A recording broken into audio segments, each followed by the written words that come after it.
Guys, welcome my channel.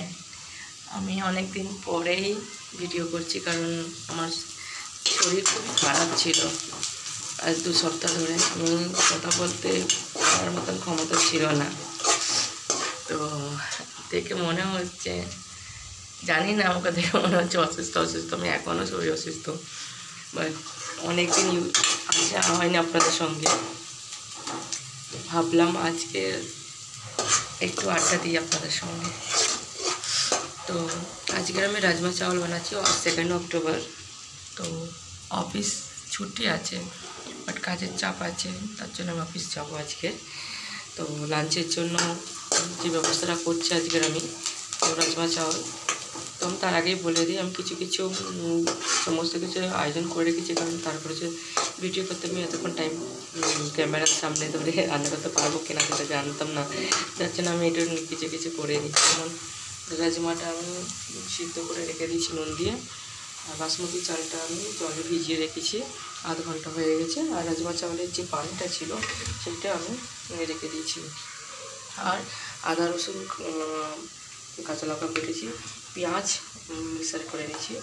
আর তাজফোড়নের জন্য আমার গরম মশলা, গোটা গরম মশলা নেই। আর এভারেস্ট সাই গরম মশলা আমি দিচ্ছি, তেজপাতা দিচ্ছি, টমেটো আছে, কাঁচা লঙ্কা ছোটো ছোটো, আর ঘি তো আছে, ঘি দেবো। ঘি কম আছে, সে রিফাইন বেস্ট চয়েসের আমরা যে তেল ইউজ করি ওর সঙ্গে একটু মিশিয়ে নেবো। পেঁয়াজটা আমি একটু বেরেস্তা করে নিচ্ছি, দেখে নিচ্ছি।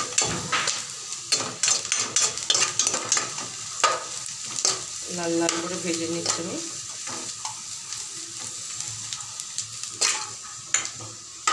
আর লঙ্কা গুঁড়ো, হলুদ গুঁড়ো, লঙ্কা, হলুদ, নুন সবই আছে। আপনারা দেখুন আমি কেমন রাজমা চাওয়ালটা বানাবো।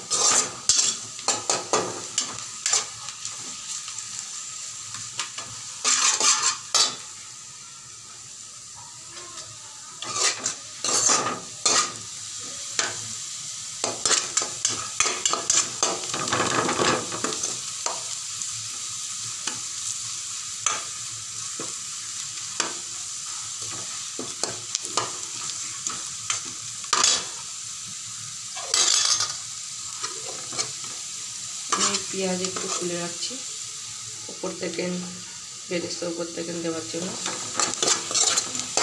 বাকি পেঁয়াজ আমি রান্নার জন্য ব্যবহার করে নিচ্ছি।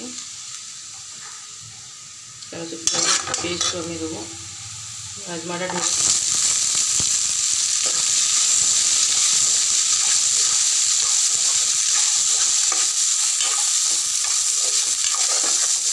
আমি দিয়েছি, তবুও আমি কম করে নুন দেবো, আগে সুন্দর করে আমি দেবো।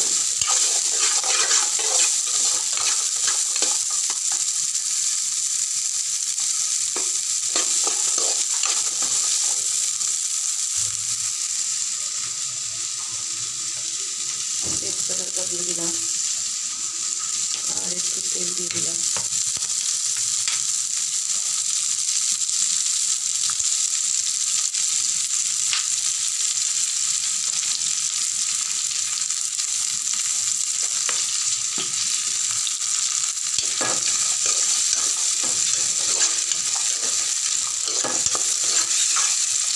তেলটা বেশি করে এই জন্য দিলাম, আমি একটু কম দেবো। আর আমি পরে আর কোনো অ্যাড করবো না।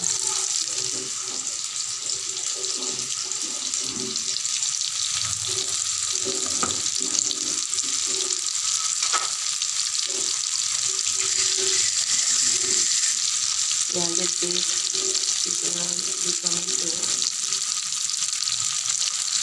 8 চামচ দেবো, 3 চামচ পেঁয়াজ দিয়েছি অলরেডি।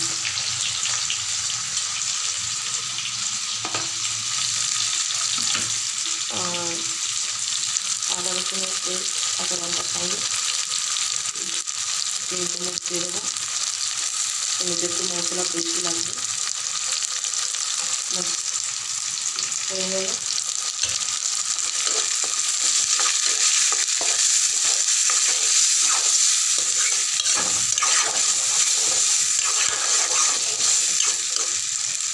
পেঁয়াজের গন্ধটা একটু চলে যায়। নুন দেবো পরিমাণ মতন। আপনারা একবার টেস্ট চেক করে নেবেন নুনটা ঠিক আছে কি না আছে। একটু বেশি করে নুন দিয়ে দেবো, কারণ ভাতে নুন আর দেবো না।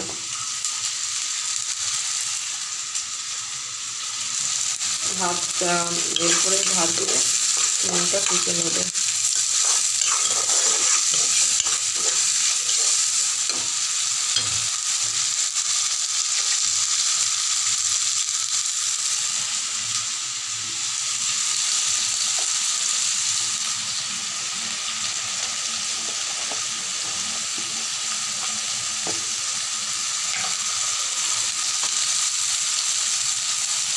হলুদ গুঁড়ো,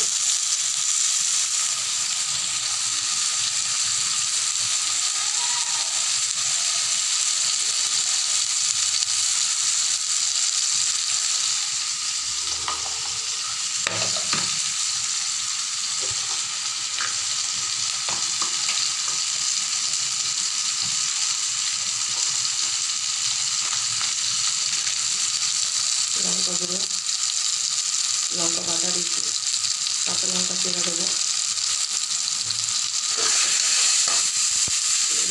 মশলাটা যখন করছে তখন গ্যাসটা একটু কমিয়ে দেবেন।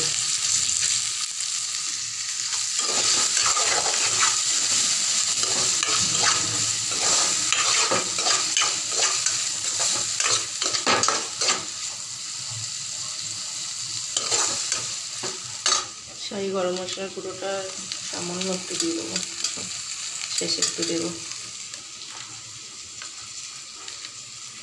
টমেটোটা দিয়ে দেবো, কারণ টমেটোটা গলতে হবে। শাহি গরম মশলার কনসিস্টেন্সিটা খুবই সুন্দর আসছে।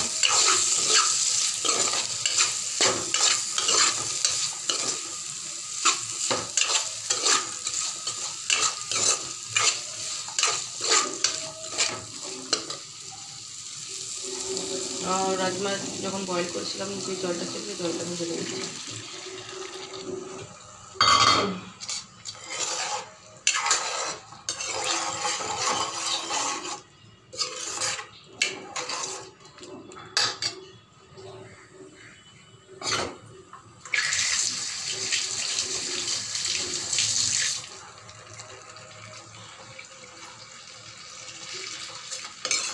জলটা একটু শুকিয়ে আসবে, তারপর চালটা আমি উপরে দিয়ে দেবো।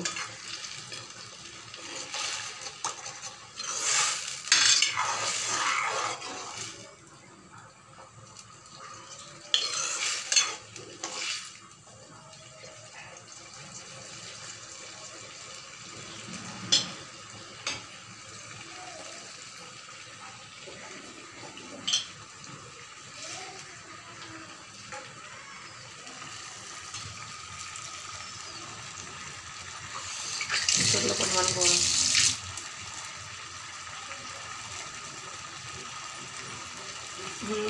সিদ্ধ হয়ে গেছে।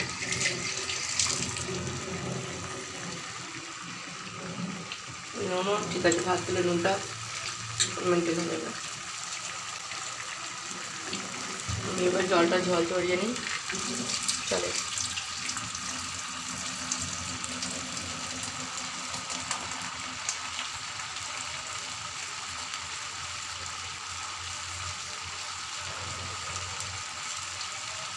এইভাবে আপনারা চানা ডালের পোলাও করতে পারবেন।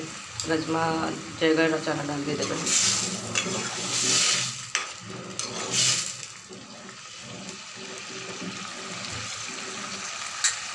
জলটা ফুটে উঠতেছে, আমি চালটা দিয়ে দেবো, কারণ ভাতের সঙ্গে জলটাও মিশে যাবে। তো বয়েল করা আছে রাজমা আমার, তাহলে একই সঙ্গে হয়ে যাবে, নাহলে রাজমাটা গলে যাবে আর বেশি ফোটালে।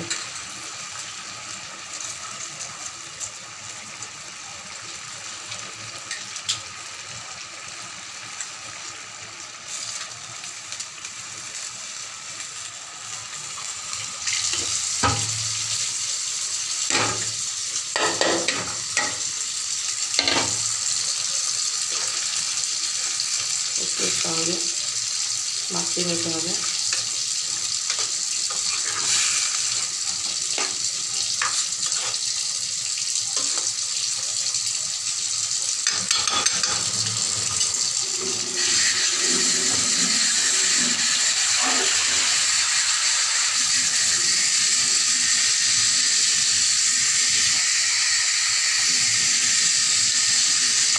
জলটা আপনার পরিমাণ মতো নিয়ে নেবেন। আমি আগের ভিডিওতে অনেকগুলো ভিডিওতে বলছি পোলাও যে জলটা দেবেন রাজমা চাউলের সেই জল নেবেন। মোটামুটি 1 আঙুল এতটা ডুবে থাকতে হবে চালের থেকে। চালের যে লেয়ার থাকবে তার থেকে 1 আঙুল জল লেয়ার রাখতে হবে, তবে আপনার ভাতটা ঠিক থাকবে। নাহলে ভাতটা নরম হয়ে খারাপও লাগবে, আর সেটা পোলাও বা রাজমা চাওয়ালের ওকে খেতে ভালো লাগবে না, খিচুড়ি হয়ে যাবে। আমি কিছুক্ষণ ফুটতে দেবো।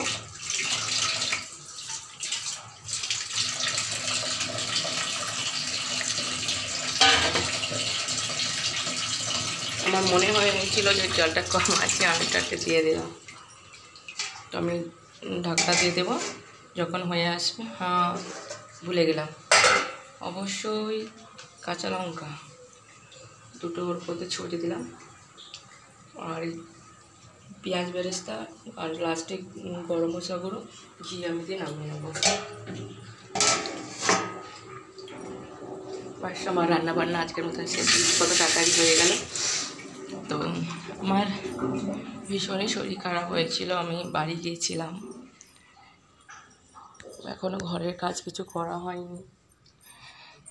সকালে বাসি ঘর ছাড়া হয়নি, পরিষ্কার করা হয়নি এখনও। রান্নাটা হয়ে গেলে সব করব। দেখুন মাছ ভাজতে গিয়ে কী অবস্থা হয়েছে, হাত পুড়ে গেছে, খুন্তি হয়ে গেছে, মাছ হয়ে গেছে, তেল হয়ে গেছে পুরো হাত। তখন আপনারা দেখেছিলেন যে তোমার একটা তুলসী গাছ ছিল, এই গাছটা দেখেছিলি, গাছটা ফুলটা ছিল হয়ে গেছে। এই গাছটা বেল ফুল গাছ লাগিয়ে, যেটা হচ্ছে অ্যালোভেরার সাথে টাইম ফুল গাছটাও হচ্ছে, ফুল হয়েছিল, কিন্তু তারপর আর কেন হচ্ছে বুঝতে পারছি না। আকাশটা মেঘলা আছে আজ,